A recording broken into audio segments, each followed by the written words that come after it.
At times I can't tell if it's the developer's fault or the publisher's, but we're going to jump onto the story section, and this topic will be about the story in the FPS genre.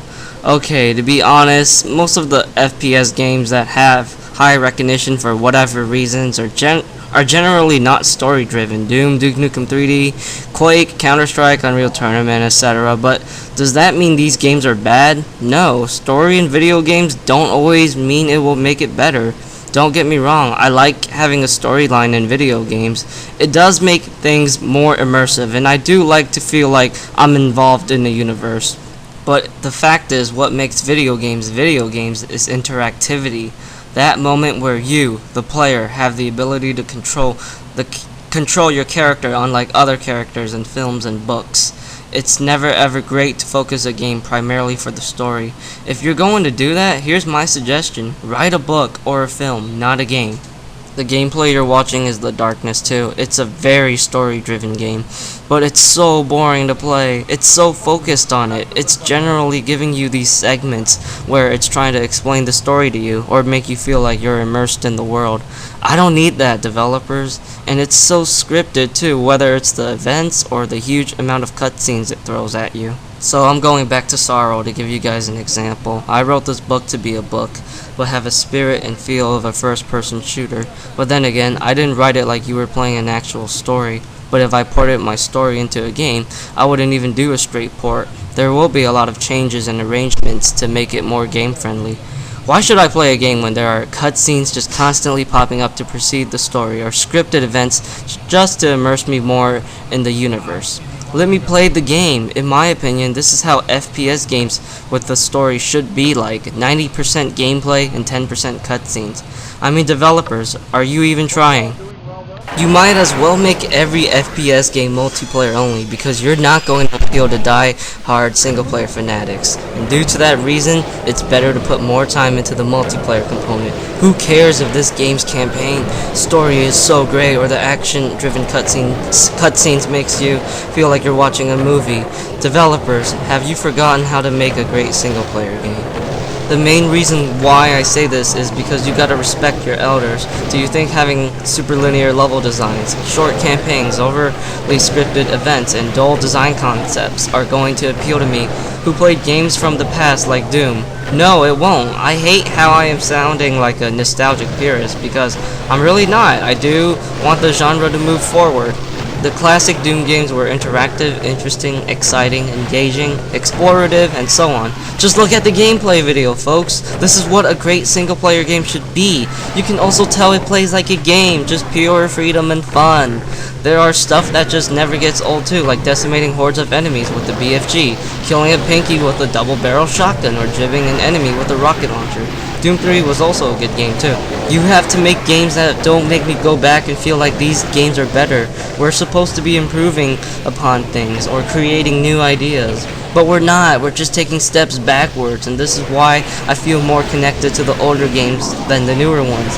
I mean, just watch the video. This is a video game. You see, it's pure entertainment, and Doom has that formula which really makes you feel like you're a one-man army. There are moments that just make me smile because this game knows how to give you the time of your life. More single-player games should do the same thing, not like watching some movie. I hate how I am sounding like a nostalgic purist, because I'm really not, and I know I pretty much repeated that. I just want the genre to move forward. Even games from the past had issues, like the save and load system was a great feature, but there was never any consequences when you use them, and it looks ridiculous to see someone quick saving every 2 seconds. I've always felt there should be a limitation of how many times you can save depending on the level.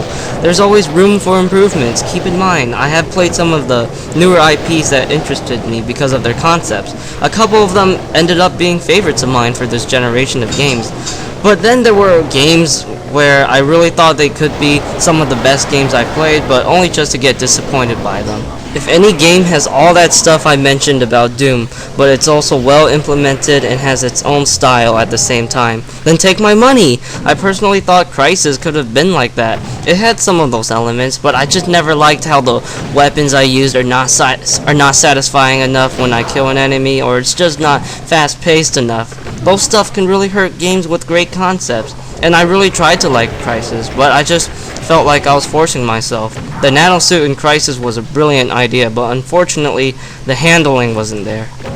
Then there's Mirror's Edge, which was surprisingly good. Just like Doom, there are ways to enjoy the game even more than your first playthrough. You can try to find new routes to make the game hastier, since the game is designed for momentum.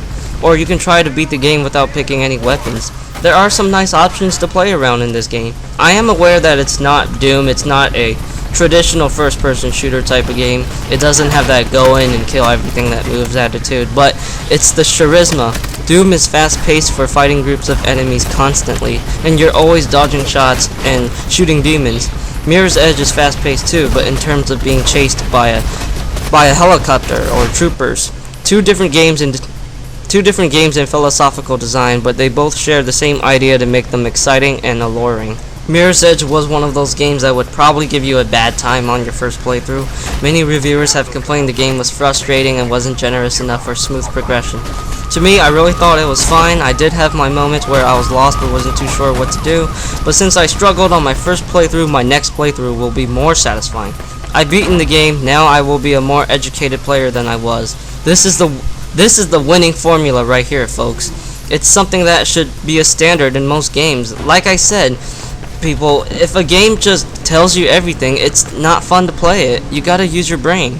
However, I believe the best method for making a game is to have passion. I know the FPS genre is so big nowadays, I can't even tell if people are trying to make this game because they want to, or they're just making it for pure money. If Sorrow was an actual game, it wouldn't follow Call of Duty at all, because I have a different mindset and approach for this game. Therefore, Call of Duty is pointless to me.